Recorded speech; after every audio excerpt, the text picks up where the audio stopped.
ሰላም ጤና ይስጥልኝ ውድ የዚህ ቻናል ቤተሰቦች እንደምን ቆያችሁ?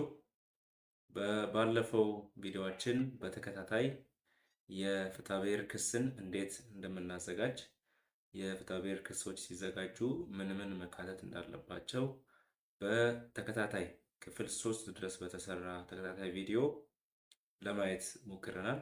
ዛሬ ደግሞ ተቃራኒውን የምናይ ይሆናል ማለት ነው። አንድ ሰው ክስ ሲመሰረትብን ፍርድ ቤት የመከላከያ መልስ አቅርቡ ብሎ ትዕዛዝ ይሰጣል። የመከላከያ መልሳችን ጥራት ደግሞ ወደፊታችንን ይወስናል ማለት ነው። ስለዚህ ዛሬ በመከላከያ መልሳችን ላይ ምን ምን ማካተት እንዳለብን የመከላከያ መልስ ስናዘጋጅ ምን ምን ነገሮችን ማካተት እንዳለብን በዝርዝር ማሳያችሁ ይሆናል ማለት ነው። ለዚህ የቪዲዮ ቻናል አዲስ የሆናችሁ ሰዎች ቻናሉን ሰብስክራይብ አድርጉ። እንዲሁም ደግሞ ቪዲዮን ላይክ በማድረግ ጀምሩ። ወደ ቪዲዮ። ስለዚህ የመከላከያ መልስ ስናዘጋጅ ምን ምን ማካተት እንዳለብን በዝርዝር እናያለን ማለት ነው። ክስ ደረሰኝ ብለው ሊደነግጡ አይገባም ማለት ነው የመጀመሪያው ነገር እና መከላከያ መልስ 3 ነገሮችን ሊይዝ ይችላል በአጭሩ። የመጀመሪያው የመጀመሪያ ደረጃ መቃወሚያ የምንለው ነው፣ ፕሪሊሚናሪ ኦብጀክሽን የሚባለው ነው። ሁለተኛ ደግሞ ለእያንዳንዱ የክስ መልስ የምንሰጥበት ወይም ደግሞ የመከላከያ መልሳችን ዝርዝር ነው። ይሄ ደግሞ አንሰር ኦን ሜሪትስ ይባላል ማለት ነው። ሶስተኛው ደግሞ የመከላከያ መልሳችንን የሚያስረዱ የሰውና የሰነድ ምስክሮችን የምናቀርብበት ክፍል ነው። እነዚህ 3ቱን ነው የምናየው ማለት ነው። ስለዚህ የመጀመሪያ ደረጃ መቃወሚያ ስንመለከት በፍትሐብሔር ስነ ስርዓት ሕግ ቁጥር 244 ስር ተዘርዝረው ተቀምጠው ይገኛሉ። ነገር ግን እኔ ከዛ ውስጥ አንዱን ብቻ እንደ ምሳሌ ወስጄ አሳያቸዋለሁ ማለት ነው። ስለዚህ ክስ ሲቀርብ መቃወሚያ አብሮ ተያይዞ ሊቀርብ ይችላል። የመጀመሪያ ደረጃ መቃወሚያ ማለት ወደ ክስ ጭብጥ ሳንገባ በስነ ስርዓት መሰረት ክሱ ሊታይ አይገባም የሚል መቃወሚያ ማቅረብ ነው ባጭሩ። ለምሳሌ ገንዘብ ተበድሮብኛል፣ ብድር ወስዶብኛል የሚል 500 ሺህ ብር ብድር ተበድሮብኛል የሚል ክስ ቢደርሳችሁ ክሱ የቀረበው የፌዴራል የመጀመሪያ ደረጃ ፍርድ ቤት ላይ ቢሆን፣ ነገር ግን እናንተ ውሉን የተባባላችሁት አዳማ ከተማ ላይ ቢሆን ይሄ እንደ መቃወሚያ ሊነሳ ይችላል ማለት ነው። ቴሪቶሪያል ጁሪስዲክሽን፣ ይሄ ፍርድ ቤት ስልጣን የለውም ጉዳዩን የማየት ስልጣን የለውም ብለን ልናቀርብ የምንችለው አይነት መቃወሚያ ነው ማለት ነው። ስለዚህ ክሶች መቃወሚያ ሊይዙ ይችላሉ፣ ላይይዙም ይችላሉ። እዛ በአንቀጹ ስር የተደረደሩትን መቃወሚያዎች ታያላችሁ። እዛ ላይ የሚወድቅ ካለ ይነሳል፣ ከሌለ ደግሞ አይነሳም ማለት ነው። ሁለተኛው የአንድ መከላከያ መልስ ክፍል ምንድን ነው? ለእያንዳንዱ የክስ ክፍል መልስ የምንሰጥበት ወይም አንሰር ኦን ሜሪትስ ብለን ያልነው ክፍል ነው ማለት ነው። ይህ ክፍል በፍትሐብሔር ስነ ስርዓት ሕግ ቁጥር 234 እንዲሁም በፍትሐብሔር ስነ ስርዓት ሕግ ቁጥር 83 ላይ መመልከት ትችላላችሁ ማለት ነው። ከሳሽ ላነሳቸው እያንዳንዱ ነጥቦች የምናስቀምጠው የምንሰጠው ምላሽ ነው ማለት ነው። ስለዚህ ይሄ ዋና ክፍል ነው፣ የመከላከያ መልሳችን ዋና ክፍል ነው። ይሄ ዋና ክፍል የሚባለው ነው። በምሳሌ ስንመለከት ለምሳሌ 500 ሺህ ብር ቅድም በመጀመሪያ ደረጃ መቃወሚያ ላይ ባየነው ላይ 500 ሺህ ብር ተበድሮብኛል የሚል ክስ ቢደርሳችሁ ምን ብላችሁ ልታዘጋጁ ትችላላችሁ? አዎ 500 ሺህ ብር አዎ ተበድሬያለሁ፣ አበድሮኛል፣ ነገር ግን በዚህ በቼክ በዚህ በቼክ ቁጥር በዚህ ባንክ ስሊፕ ከፍያለሁ ብሎ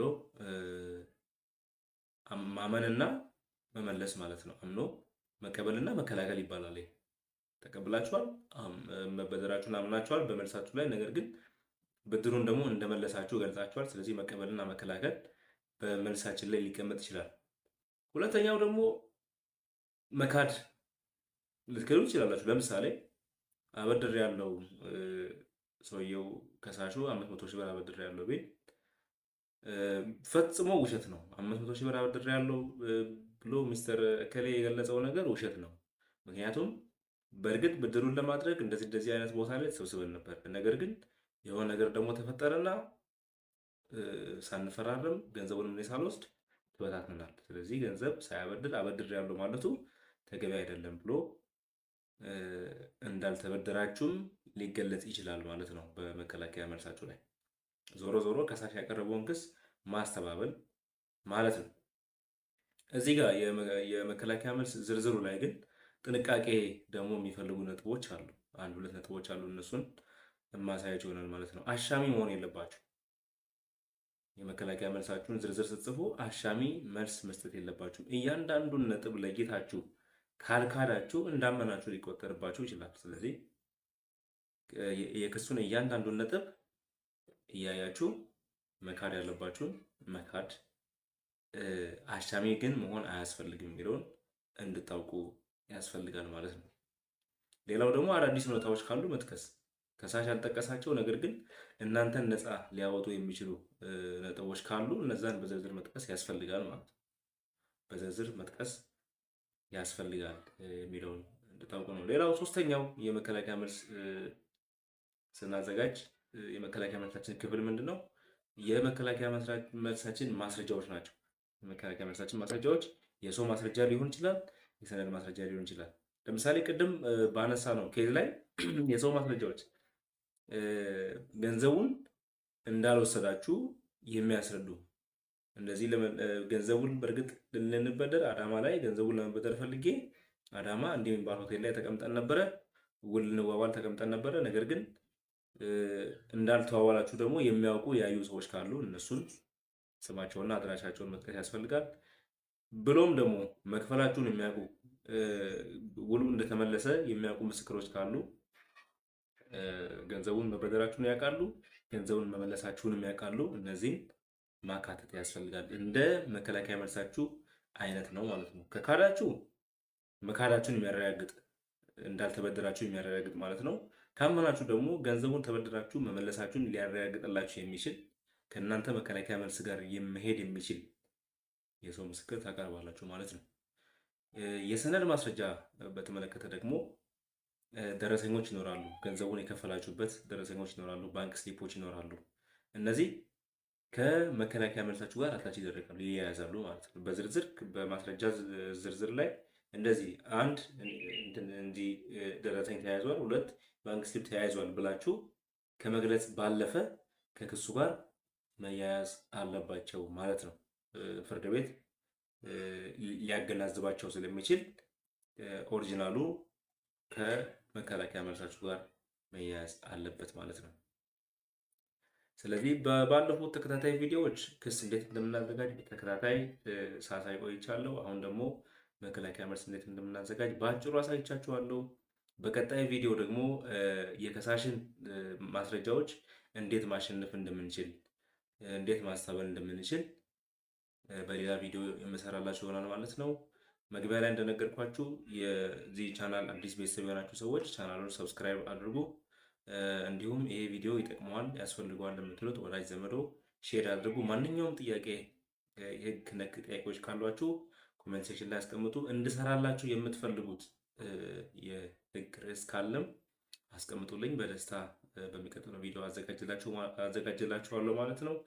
ቪዲዮውን እስከ መጨረሻ ድረስ ተከታተላችሁኝ በጣም አመሰግናለሁ።